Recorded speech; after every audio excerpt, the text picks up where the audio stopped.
हमारे साथ IBS24 के editor in chief Ravikant Mittal sir जुड़ चुके हैं। रवि सर, हाथरस हादसा बेहद दुखद, 121 लोगों की जान जाना, इसे मुख्यमंत्री जी ने स्वीकार किया। कई सारे लोग अब भी घायल हैं। दिन भर दौरा, जांच, सवाल, एक्शन, सब पर डिबेट हुई। सबसे बड़ा सवाल ये कि आखिर इसका जिम्मेदार कौन है और क्या वाकई इससे सबक लिया जाएगा, चाहे प्रशासन के स्तर पर या लोगों के स्तर पर।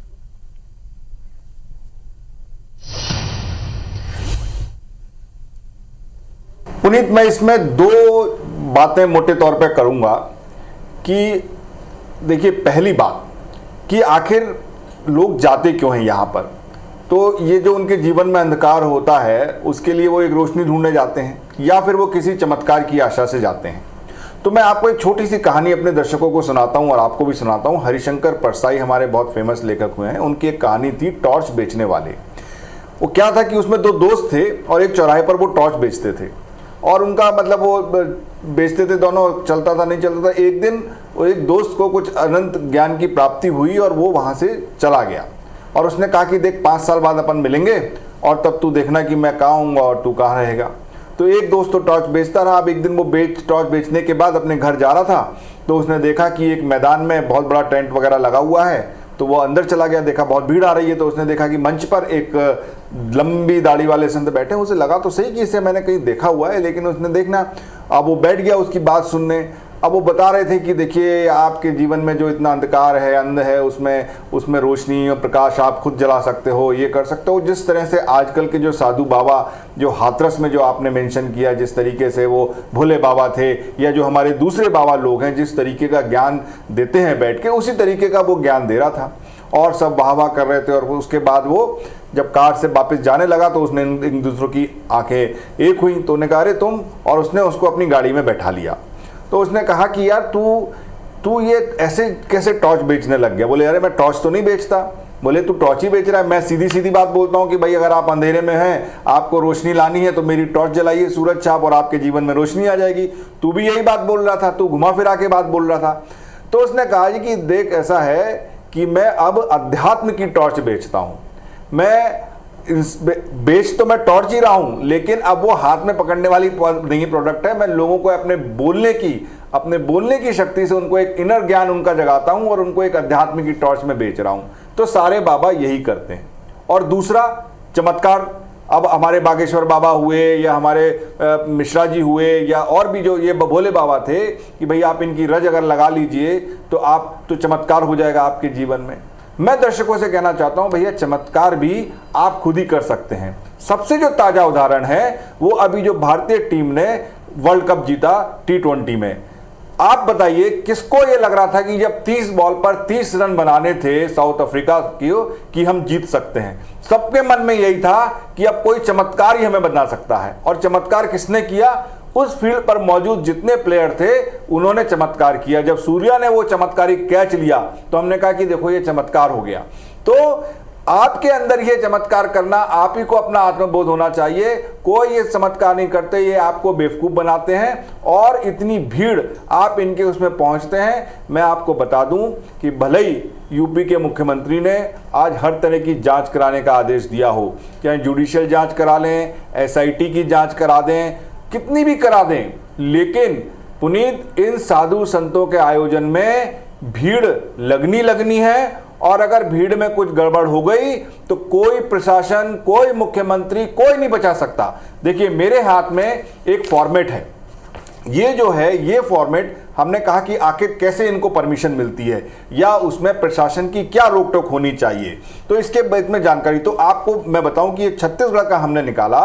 तो 2022 अप्रैल से ये नियम बने हुए हैं, जिसमें कि अगर आपको इस तरीके का कोई भी आयोजन करना है, केवल साधु संतों को नहीं, आम आदमी को भी, पॉलिटिकल पार्टी को भी, किसी को भी, तो उसके बाकायदा एक नियम है, एक फॉर्मेट है।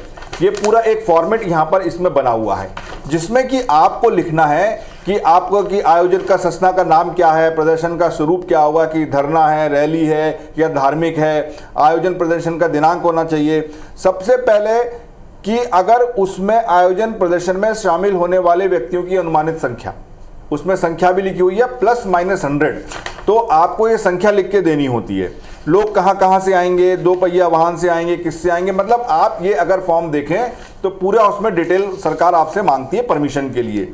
उसके बाद उन्होंने लगभग 19 शर्तें इसमें लिखी हुई हैं कि शर्तों का पालन करेगा, उच्च ध्वनि के वो नहीं लगाए जाएंगे। तो इस तरीके का एक शपथ पत्र है उनके नाम, और इस तरीके से एक शपथ पत्र देना होता है।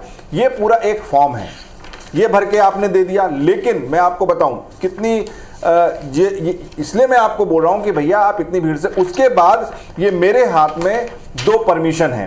एक जो परमिशन है वो धीरेन्द्र शास्त्री जी महाराज का जो प्रोग्राम हुआ उसकी परमिशन है, एक परमिशन है जो कि पंडित प्रदीप मिश्रा महाराज सीहोर वाले, उनकी ये 2 परमिशन मेरे हाथ में है। इस परमिशन में केवल जो जनरल शर्तें हैं वो लिखी हुई हैं।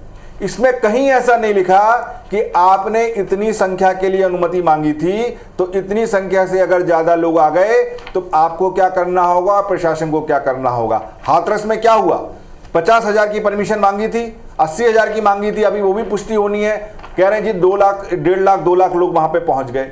तो क्या प्रशासन है, उसके बावजूद भी अगर आपने जो परमिशन ली हुई है, अगर प्रशासन पूरी मुस्तैदी भी कर ले तो वो केवल 5%, अगर आपने 50,000 मांगे हैं तो उसके 5% ही फोर्स को भेजेगा। अब 50,000 के कितने हुए पुनीत, 2,500।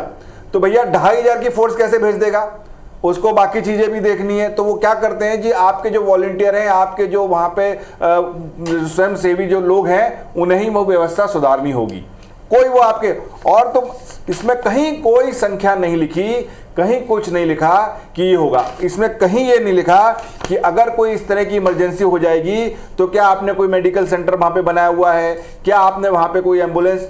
ये चीजें तभी पहुंचती हैं जब इन आयोजनों में कोई वीआईपी पहुंचता है, कोई मंत्री पहुंचेगा, मुख्यमंत्री पहुंचेगा, कोई बड़ा आदमी पहुंचेगा, तभी वहां पर एम्बुलेंस वगैरह सब पहुंचती है, रास्ता वास्ता रोक दिया जाता है। तो ऐसा इन जो ये इसमें दिया हुआ जो अनुमति पत्र है, जिसमें 18 नियम दिए हुए हैं, उसमें क्या दिया हुआ है कि भैया 10 बजे से प्रातः 6 बजे तक आप ध्वनि विस्तारक यंत्र का यूज नहीं कर सकते, आप कार्यक्रम शांतिपूर्वक आयोजित किया जावे। बताइए, ये अब ये बता लें, आयोजन से आम जनता बाधित ना हो, मुख्य मार्ग को ब्लॉक नहीं किया जावे। एक आयोजन आप लोग ऐसा बता दी कि जो इस आयोजन में इस तरह की परेशानी ना होती हो। आयोजन के दौरान सुरक्षा के सभी मापदंडों का आवश्यक पालन किया जाना सुरक्षित करे। किसी प्रकार की दुर्घटना से बचने के लिए अग्निशमन, एम्बुलेंस, प्राथमिक उपचार सामग्री की समुचित व्यवस्था की निश्चित किया जाए, लिखा हुआ है। लेकिन आज तक किसी ने इसको चेक नहीं किया। मेरी बात हुई, बोले जी किसी ने कोई चेक नहीं करता कि वहां पर ये है कि नहीं है। मैंने खुद देखे हैं, हम किसी आयोजन में हमें कोई ऐसी एम्बुलेंस वगैरह वहां पे खड़ी नहीं मिलती। अस्त्र शस्त्र का प्रदर्शन ना किया जाए और इस तरीके की। तो आप ये समझ लीजिए कि अगर आपके अपने जीवन में अंधकार के लिए रोशनी ढूंढनी है तो आप उसके लिए खुद सक्षम हैं। अगर आपको चमत्कार देखने हैं, करने हैं, वो आप खुद कर सकते हैं, जो मैंने आपको शुरू में उदाहरण बताए। क्योंकि अगर इन स्थलों पर भीड़ जुटेगी तो कोई भी प्रशासन या शासन, मुख्यमंत्री, प्रधानमंत्री, कोई कुछ नहीं कर पाएगा। इसी तरीके की घटना की पुनरावृत्ति फिर से होगी जैसे कि हाथरस में हुई है, क्योंकि प्रशासन इस चीज के लिए सक्षम है ही नहीं, कर ही नहीं सकता। क्योंकि अगर किसी आयोजक ने 50,000, 80,000, 1 लाख की अनुमति मांगी है और अगर वहां पर 2 लाख पहुंच जाए तो कोई ऐसी व्यवस्था प्रशासन नहीं करता कि वहां पर अगर इस तरह की स्थिति जैसी हाथरस में पैदा हो तो वो सुरक्षित ले जा सके, एम्बुलेंस से ले जा सके। क्योंकि अगर 1 लाख आदमी पहुंचता है, किस चीज से पहुंचेगा, गाड़ियों से पहुंचेगा। वही हाथरस में हुआ, रास्ता ही पूरा ब्लॉक हो गया 3 किलोमीटर तक। अगर एम्बुलेंस पहुंच भी जाती, निकल भी तो एम्बुलेंस निकल नहीं पाई वहां से, कई लोग रास्ते में ही लोगों की मृत्यु हो गई। एक ऐसे आयोजन में 125 लोगों का मर जाना, ये बहुत ही शर्मनाक है। ये हमें आत्मचिंतन करना पड़ेगा। हर इंसान को, जो इस दर्शक देख रहा है, उसको सोचना पड़ेगा कि क्या हमें इस चीज को बढ़ावा देना चाहिए। अब हम सुन रहे हैं, बाबाओं ने मना कर दिया जी हमारे जन्मदिन पे मत आइए, हमारे आयोजन में मत आइए। लेकिन ये हम ऐसी दुर्घटना, आप ये मान के चलिए कि इसको आगे भी कोई नहीं रोक पाएगा, चाहे कैसी भी आप इसमें आप जांच करा लीजिए। तो आप इन सब चीजों में ना पड़ें, अपने कर्म में, अपने उसमें ज्यादा विश्वास रखें, क्योंकि ये किसी भी स्थिति में कोई भी इसको कंट्रोल कर ही नहीं सकता। तो नियम कायदे कानून सब हैं, उनका पालन कराना प्रशासन की जिम्मेदारी है, उस पर नज़र रखना सरकार की जिम्मेदारी है। लेकिन एक जिम्मेदारी आपकी हमारी भी बनती है कि हर जगह चमत्कार को नमस्कार करने के लिए दौड़ ना लगाएं, भीड़ ना बने। अगर भीड़ बनते हैं तो उसके अनियंत्रित होकर इस तरह के हादसों का जन्म होना बहुत ही आम बात है और ये आगे भी हो सकता है, जैसा रवि सर भी बता रहे हैं। बहुत बहुत शुक्रिया रवि सर, इस बिग पिक्चर के सारे शेड्स पर खुलकर बातचीत करने के लिए।